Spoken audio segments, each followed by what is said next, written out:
Be sure to subscribe, keep pounding _TV, the best Panther YouTuber ever. I'm rocking with the Big Cat. Pause up. Keep pounding.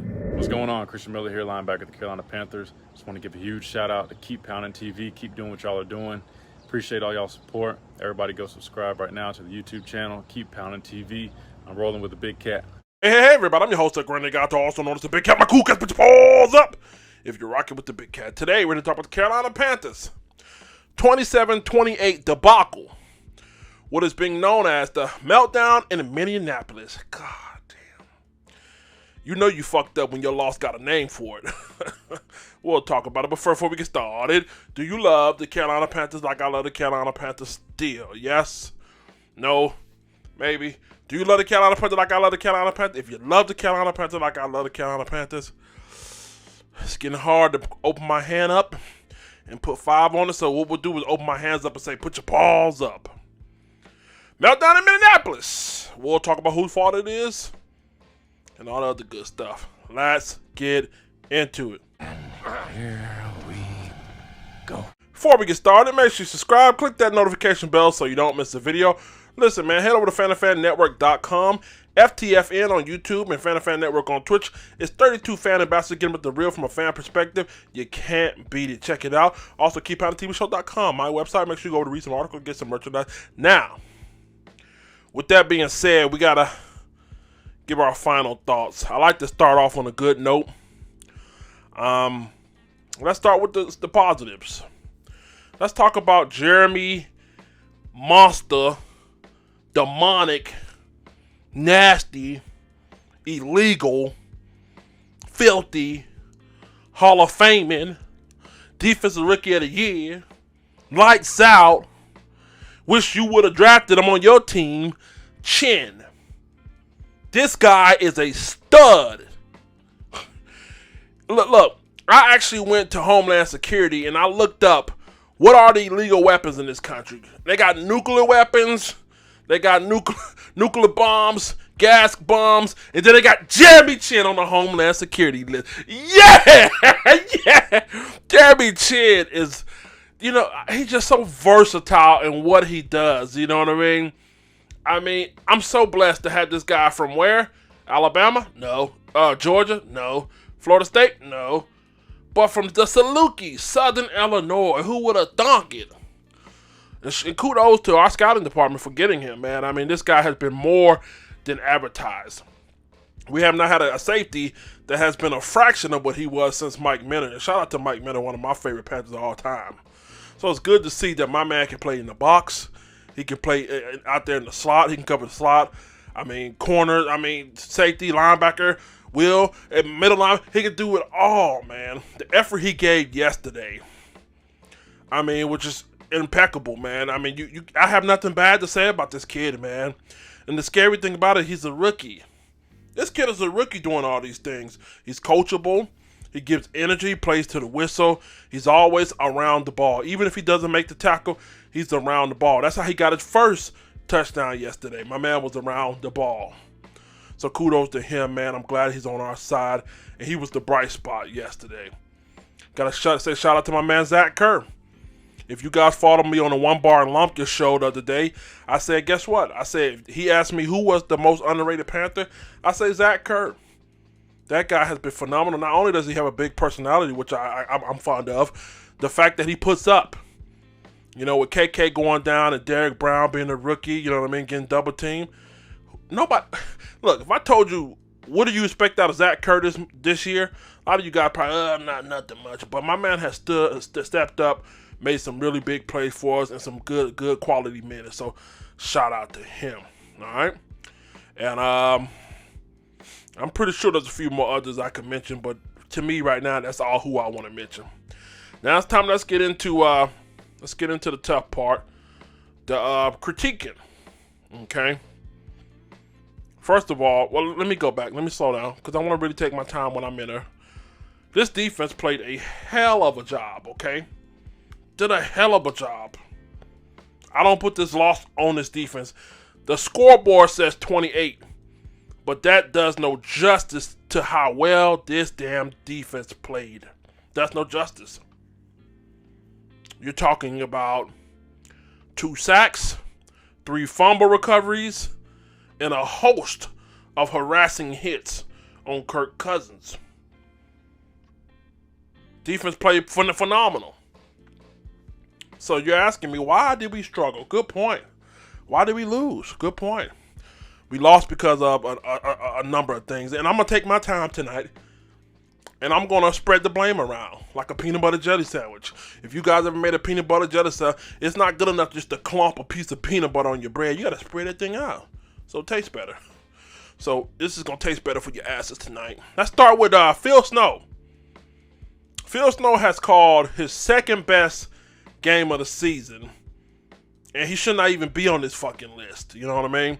The Detroit Lions game was the first go around, and I'll say the Arizona defense probably was the third go around. To me, this was the second best defensive performance until Phil Snow got conservative. If you guys know me, like I told you guys before, with my Jesus analogy, and Peter, when he walked on water, and as long as Peter kept his eyes on the prize, he didn't drown, but he drowned when he took his eyes off. And that's what Phil Snow did. He seen Jeremy Chinn go out there, get us 2 quick touchdowns. That third down where Justin Jefferson scored that third quarter where Justin Jefferson scored his second touchdown, or was it fourth quarter, one of them, he was playing coverage all the way down the field. Now, we were able to get those 2 touchdowns from Chinn by bringing the pressure. Okay? My man went away. He played conservative. You cannot coach to protect the lead. You coach for what works. You coach for efficiency. You don't coach to protect damn leads. That's how shit happens. That's how you get comebacks like this. This is how you get a Minneapolis meltdown. Okay? So just as much as I gotta praise him, I gotta say this was the silly shit that I'm talking about. This staff is young, and I'm gonna get Matt Rule, but you know what? Let me calm down. I want to calm down. This staff is young with limited experience, and this is one of the things that I was telling you guys about Matt Rule. Sometimes that cocky shit comes back to bite your ass. While you out here hooking up your homeboys to be on your staff, why not go out there and get some veteran coaches to work with you? If you're going to have the youngest team in the league, you better have some veteran coaching staff that can guide these guys. Not fucking around having the youngest team in the league with the most limited fucking coaching experience in the league, and now you guys can't figure out what to fucking do in the fourth quarter with 2 minutes left on the clock in the lead? Is you kidding me? Where they do that at? That Pop Warner shit? High school shit, okay. But I'm gonna save that for Matt Rule. He gonna have to get that one. Yeah, Phil Snow, man, he should have just kept his foot on the gas. He got cute. You know what I mean? Got conservative, want to protect the lead, and they ate through that shit, and it put us in a bad position. My biggest gripe with Phil Snow was this. You know Teddy was inconsistent the whole fucking game. Teddy wasn't showing much. Even though he has a quarterback rating of 74, he has a QBR of 53.2. He wasn't showing you much. You know what I mean? He had a play here, play there. It's inconsistent. You know what I mean? He never could put it together. He could never get in rhythm. Out the gate, he could never get in rhythm. So as a defensive coordinator, when you see your quarterback's not in rhythm, you know what I mean? Your defense just scored 2 touchdowns. In my mind, ain't no way in fucking hell I'm allow this offense to come back. I'm not gonna allow this offense to try to win this game for us. I'm gonna keep my foot on the pedal. I'm gonna try to build this lead. I'm gonna try to go get 3 goddamn touchdowns. I'm gonna continue to harass Kirk Cousins. I mean, that quarterback is not cutting it today. I'm going to keep doing what's working for us. Fuck the lead. Fuck the score. I'm doing what works. Got cute. Try to protect it. Put the game in Teddy's hand. See how that turned out. Let's move on. Joe Brady. Joe Brady. Number 1 LSU passing coordinator from a year ago. Wow. Yeah, set records. Number 1, I think it was the most passing yards in college history. Set a record, yeah, with Joe Burrow. But yet, in 20 yards or less, you can't figure out how to use the goddamn quarterback. You can't figure out how to draw plays for him. And this is something that's been going on since the beginning, y'all. Go back and look from the Raiders game up until now. We had a stretch where we were struggling to fucking score in the red zone. And the one play you do draw up, you know what I mean, Teddy fucking clearly missed it. That's not played with it. He clearly missed it. So, again, I feel some kind of way, and I feel like all game long we struggled in the red zone. Kicking field goals and all that good stuff. So, Joe Brady, I don't know what to say about him. Other than he has called some good plays at times. Matter of fact, I believe that first half, he called a great first quarter. I told you guys before on the One Bar and Lumpicus show that this team was right for the picking when it comes to running. Cowboys backup running back and Ezekiel Elliott ran all over this fucking team. And I said, we got a bunch of hurt running backs back there, but they came up with a great plan. They did a running back by committee, and they were running the ball. And then shit, man. Again, Teddy missed some easy throws, and then we got in the red zone. We resulted to field goals and shit. So I don't know. Come back to bite us once more. Let's move on. Let's talk about Matt Rule. Again, Matt Rule, you're gonna have to eat this ass whooping for that fourth quarter debacle. Again, cockiness, pride comes before a humble fall, huh? It's a damn shame that in your illustrious, or what is presumed to be illustrious career in college, as far as flipping programs, the last 3 weeks I seen fucking timeout be mismanaged. I don't know whether you and Teddy are on the same fucking page. I don't know. Every goddamn game is like we're wasting shitty fucking timeouts.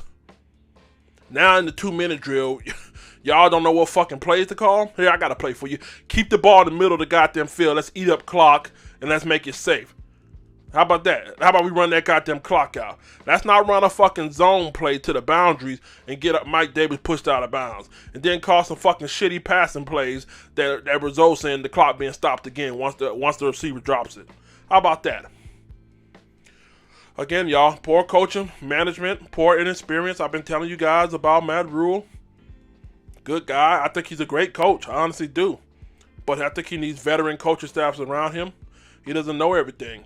This is not college. You can't go. I'm going to fire you guys up. It's a different kind of level of fucking motivation at this level when it comes to the NFL. You can't just rile niggas up with that bullshit.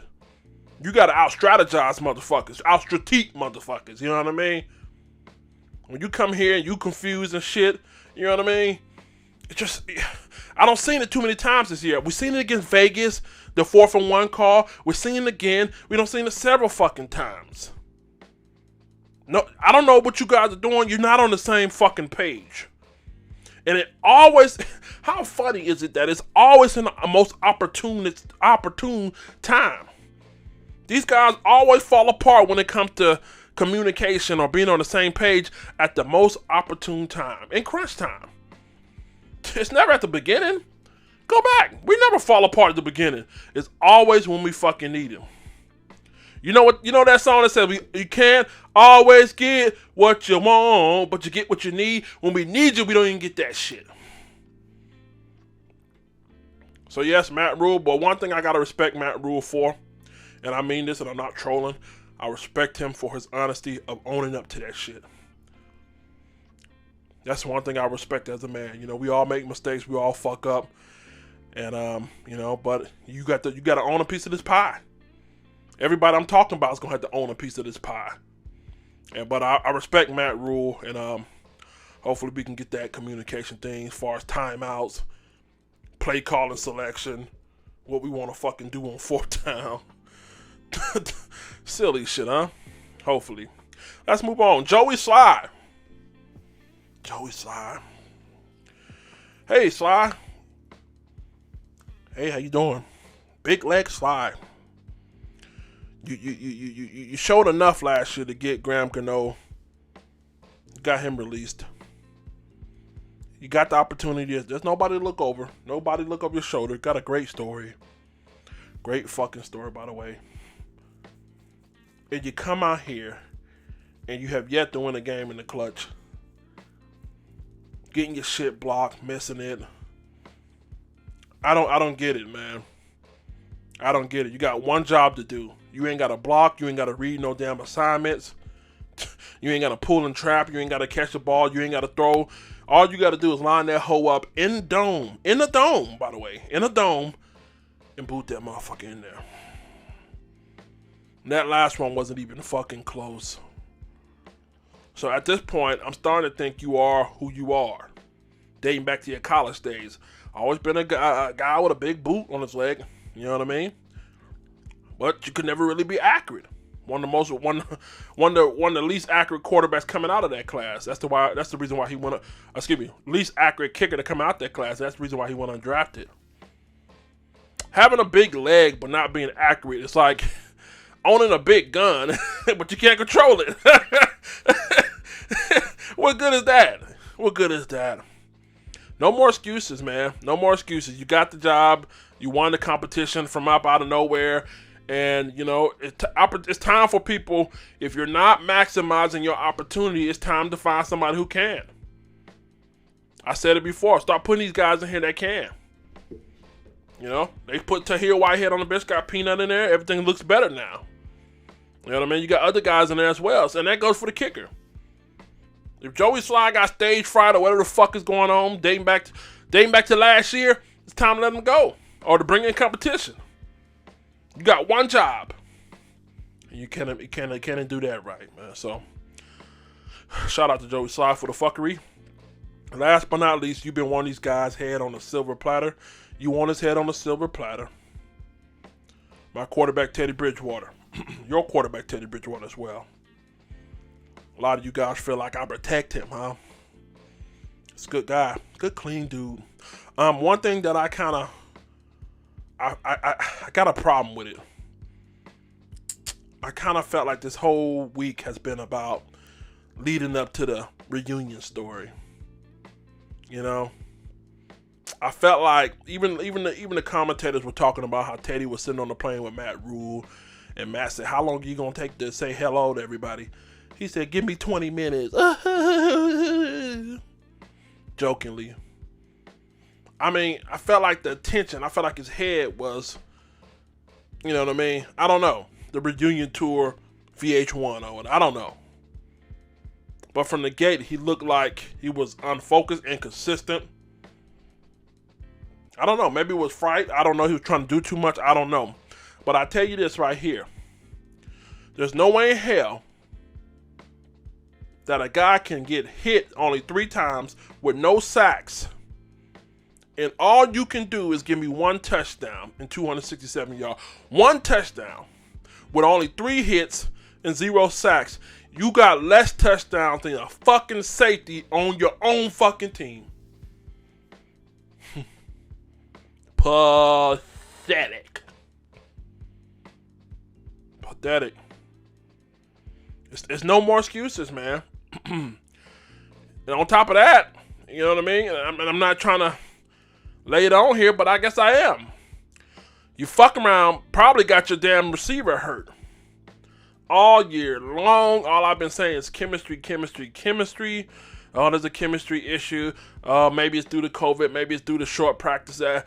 All year long, I've been saying it, and now you throwing shit behind DJ Moore. Probably got this man hurt. Every time he catches one of your fucking balls, he's always turning around with his head on backwards. He got to go upside down. Teddy Bridgewater hasn't lived up to what he was sold to be. I was sold that he was an accurate quarterback with great decision making. Turnovers in the red zone, missed opportunities in the red zone. Fuck around finna get your damn receiver hurt. But yet, I see PJ Walker, who came out of fucking Arena Football League, XFL, and him and DJ Moore had instant chemistry. So now that leads me to believe, what exactly is going on here? Is it really chemistry? Or is it you, my friend? And it's obvious, it's apparent that a good bit of it's you. And I don't know how long I can continue to, I guess take up and try to make excuses for you. And I'm not going to say it was all on you. I'm not going to do like some of these Panthers fans. They saying it's all on you. I'm not going to say that. Because everybody I just mentioned, it was a part of them too. Because some of these play callers is bullshit. Okay, I agree with you there. But there are opportunities and moments for you to step up. And you fail to do so. And then on top of that, Teddy Two Gloves gets in the media and says, we got to be better from the sideline and on the field. And you take a subtle shot at your coaching staff. Sucker shit. If you're the leader that you've been portrayed to us to be, if you're the field general you've been portrayed us to be, if you're the franchise quarterback that you have been portrayed for us to be, if you know something is funky about a play, if you know it's not going to work out in your favor or the team's best favor, how about you audible? Change the play. Come up with a different play. And you and Matt Rule talk about that shit on the way home when y'all got a victory. So these are the kind of things, when you don't do it, it leads me to believe that you're a game manager and a system quarterback who has to be spoon-fed. You got to be spoon-fed. If they're not spoon-feeding you directions, you fall apart. Again, play clock mismanagement, taking it all the way down to the fucking last fucking minute, the last fucking second. You know? It's easy to say, yeah, the coaching staff. I can say that because I'm seeing it from my point of view. But I'm also seeing you fuck around miss opportunities as well. Now, again, as I said before, I still got 5 on it. I'm sympathetic to it. But you got to start stepping up, man. If I'm the Carolina Panthers, here's what you do. First of all, y'all got that beautiful contract set up for his ass, all right? Beautiful contract set up for him, so where after 2 years you can get rid of him, okay? If he doesn't pan out at the next year. Get a nigga at least 1 more year, see if the nigga come through, okay? I'm rocking with him, all right? All right, and in the offseason, if we're in the top 5, Trey Lance is there.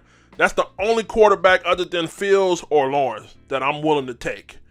Get that nigga, sit him on the bench. Put Lance on the field. Put Trey Lance as the backup. You know what I mean? Second round, get some offensive linemen, but get a tight end, yada yada, middle linebacker, all that good shit.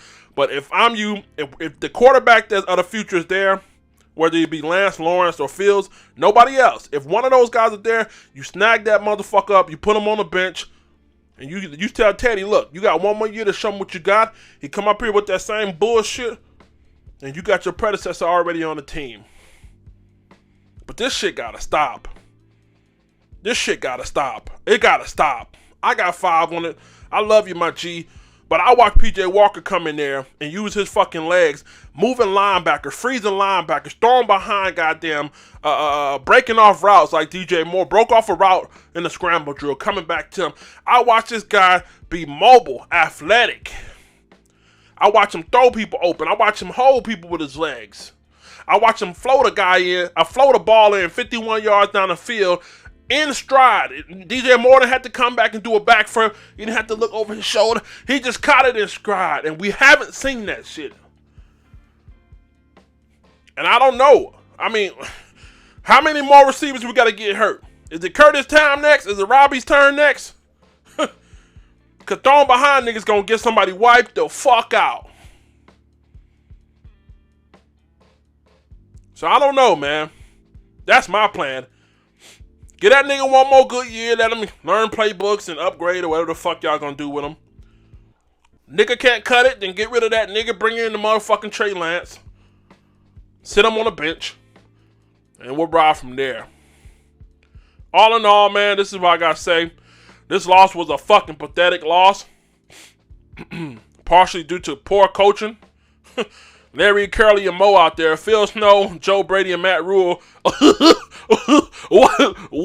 Which way do we call? Do we call a 4th down play? Do we call a passing play? Wait a minute. Let's burn all our timeouts up. Timeout. Larry, Curly, and fucking Mo out there. Good Godness almighty. Matt, fire you motherfuckers. Bring in some motherfucking people who got experience. How about that shit, huh? Then on top of that, Joey Slide, he out there kicking. He out there kicking like motherfucking, like he done did a fucking line of K2. Inaccurate motherfucker. Phil Snow out here over cocky and shit, you know what I mean? And you got Teddy Bridgewater out here. Teddy Bridgewater out here trying to make a home. He out here trying to make a lifetime reunion homecoming story, playing like shit. They ain't got a nerve to open up his fucking mouth and blame somebody else. Good God Almighty. This is your 2020 Carolina Falcons lead blowing motherfuckers. And if you don't like it, motherfucker, fix it. I'm a fucking YouTuber. I can say what I want to fucking say. Don't want me talking about your motherfucking ass? Well, fucking fix it. I'm out of here, man. Y'all be good. I'd like to take the time out to thank Keep Pounding TV membership sponsors below. It is because of supporters like you that we're able to create quality content. Please consider joining the Keep Pounding TV membership by clicking the join button right above the channel header. With 3 different tiers and packages, we have a little something for everybody and affordability. Make sure you join. Pause up. Be sure to check out KeepPoundingTVShow.com, where we had the latest Panthers article, exclusive behind-the-scenes content, vlogs, videos, schedule, fantasy football, and much more. Also, be sure to check out Keep Pounding TV's official merchandise, where we have Pause Up hats, Gato shirts, and much more as well. I want to give a very special shout out and thanks to all the Keep Pounding TV cool cats and members. Pause Up, keep pounding. Ladies, be sure to check out Tori Bell Cosmetics. Shop with the ambassador affiliate Sabrina Francis. Her link is below. For all your cosmetical needs, from eyeliners to lip gloss to eyelash bling, they got everything you need. Check the link in the description below. Fellas, do you have a beard like Big Cat? You tired of your shit looking like Anthony Hamilton? Okay. Patches all in it? Check out Trishana's Blue Sapphire oils. Help moisturize and restore health back to your beard. Trishana Jones Oils, Blue Sapphire. The link is in the description below. Be sure to check out On the Live Show Radio. Check out the latest Christian hip-hop / R&B. Be sure to also subscribe to the YouTube channel. Hi, I'm TheBigKatt. Pause up! You're watching Fan to Fan Network, the voice that fans deserve.